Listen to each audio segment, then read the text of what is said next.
اور آپ کہہ رہے ہیں کہ 1112 کے ماتحت کر دیں. اس اجلاس میں نہ صرف منظوری ہو گئی بلکہ یہ بھی کہہ دیا گیا کہ سارے کام جو ہے وہ آپ کر لیے جائیں. حالانکہ اسی میٹنگ میں این ڈی ایم اے کے ایک صاحب نے اعتراض اٹھایا اس بات کے اوپر. میرے پاس وہ سارے منٹس موجود ہیں. اس کے باوجود آپ کہتے ہیں کہ جناب ہاں تو ہم سب یہ کرنے جا رہے ہیں. کیوں کرنے جا رہے ہیں یار آپ؟ سیاسی بھرتی ہے. کیونکہ کراچی میں نوکری کے لیے کراچی کا ڈومیسائل چاہیے ہوتا ہے, تو آپ کراچی کے ادارے جو ہے وہ اس طرح سے جو ہے وہ آپ بنائے چلے جا رہے ہیں. Sindh building control authority, Karachi building control authority کو کر دیا.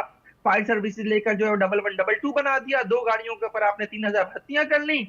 بھائی خدا کے لیے یار نہیں کرو اس شہر کے ساتھ. لیکن اب یہ بتائیے کہ وہ کہہ رہے ہیں نا کہ جوڈیشل انکوائری کے لیے جو ہے وہ تجویز کر دیا. جوڈیشل انکوائری, کیا جوڈیشل انکوائری جو ہے وہ اب آپ سمجھ رہے ہیں کہ اس طرح کی رپورٹس وہ تو نئے سرے سے میرے خیال سے ساری چیزیں ہونی چاہیے وہاں پہ.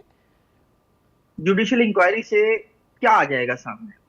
ایک کمیٹی آپ نے بنائی, یہ جو فیکٹ فائنڈنگ کمیٹی, پھر آپ نے بنا دی ایک کابینہ کی سب کمیٹی.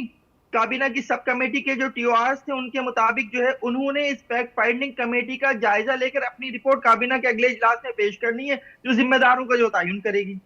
اور بھائی کابینہ کا آئندہ اجلاس پتہ نہیں کب ہوگا. ہم نے تو نہیں دیکھا کہ ہر مہینے اجلاس ہوتا ہو, 3 4 مہینے لگ جاتے ہیں. ممبرز کون ہیں اس کمیٹی کے؟ ممبرز کون ہیں اس کمیٹی کے؟ سب ممبر ہیں جناب خود وزیر اعلیٰ صاحب نمبر 1, جن کے اوپر 2 طرح سے سانے کی ذمہ داری عائد ہوتی ہے. نمبر 1 سول ڈیفنس کا محکمہ جو کنٹرولر کے, جس کا ڈپٹی کمشنر ہوتا ہے. ڈپٹی کمشنر اور چیف سیکرٹری کے تھرو جو ہے انتظامی طور پر براہ راست جو ہے وزیر اعلیٰ کے. نمبر 2 الیکٹرک انسپیکٹر جو الیکٹرک سیفٹی سرٹیفکیٹ دیتا ہے, جو آپ اور میں بات کر رہے ہیں کہ جناب بچے کے اوپر ڈال کر الیکٹرک انسپیکٹر کو بچانے کی کوشش کی جا رہی ہے. الیکٹرک انسپیکٹر کا ڈپارٹمنٹ وزارت توانائی میں آتا ہے, اور وزارت توانائی کا قلمدان وزیر اعلیٰ صاحب کے پاس ہے. وہ اس کمیٹی کے سربراہ ہیں. نمبر 2 اس کمیٹی کے سربراہ ہیں جناب ناصر حسین شاہ صاحب, ایس بی سی ہے, جس کا کام ہے کہ کسی بھی عمارت میں فائر سیفٹی کو یقینی بنائے, اور ساتھ ساتھ اس بات کو بھی یقینی بنائے کہ جناب جو عمارت بن رہی ہے اس کے مٹیریل میں ایسا مٹیریل استعمال ہونا چاہیے جو فائر ریزسٹنس ہو, آگ کو محدود کر سکے, کم از کم 1 گھنٹے تک آگ کو محدود کر سکیں. وہ دیواریں, وہ دروازے, وہ کھڑکیاں. کیوں؟ کیونکہ آگ کو پھیلنے کے لیے 3 منٹ چاہیے ہوتے ہیں, اور کوئی بھی دنیا کا بہتر سے بہتر فائر سسٹم جو ہے وہ 3 منٹ میں آگ پہ نہیں پہنچ سکتا. بالکل صحیح. ناصر شاہ صاحب اس کمیٹی میں شامل ہیں. نمبر 3 سعید غنی صاحب جو ہیں وہ اس میں وہ لیبر منسٹری ہے ان کے پاس, اور ایک ایکٹ ہے 2017 کا Sindh health act, fire safety act. اس میں لکھا ہوا ہے واضح طور پہ کہ کسی بھی پبلک پوائنٹ پر جو آگ بجھانے کے انتظامات ہیں انہیں یقینی بنانا جو ہے وہ لیبر منسٹری کا کام ہے, اور اگر اس میں جو ہے وہ کوتاہی ہو تو وہ مالک کے خلاف جو ہے وہ مجرمانہ کارروائی کرنے کا یہ ایکٹ اختیار دیتا ہے وزیر محنت کو یا لیبر ڈپارٹمنٹ کو. وہ بھی اس کمیٹی میں موجود ہیں. آخری آ جائیے ضیاء الانجار صاحب, سول ڈیفنس کا محکمہ سیکیورٹی کے معاملات میں جو ہے وہ وزارت داخلہ کے ماتحت ہوتا ہے. بجٹ تک جو ہے اس کا وزارت داخلہ بناتی ہے. ضیاء الانجار صاحب جو ہیں وزیر داخلہ ہیں. اب کہیں گے صدیقی صاحب, یہ جو موجودہ صورتحال ہے یہاں پہ کمپیریزن ہو رہا ہے 2 صوبوں کا, ایک سانحہ ایک حادثہ جو ہے, ایک حادثہ اسے ہم کہیں گے جو کہ اس وقت لاہور میں ہوا اس کو لے کر, اور دوسرا سانحہ جو اس وقت کراچی میں ہوا. اور ظاہر ہے کہ حادثے سے سانحہ بننے میں جو کرب ہے وہ اس وقت پوری دنیا کے سامنے ہے, لیکن دونوں طرف گورنمنٹس جس طریقے سے نمٹ رہی ہیں, پروونشل گورنمنٹس, بڑا واضح فرق ہے. کیا کہیے گا؟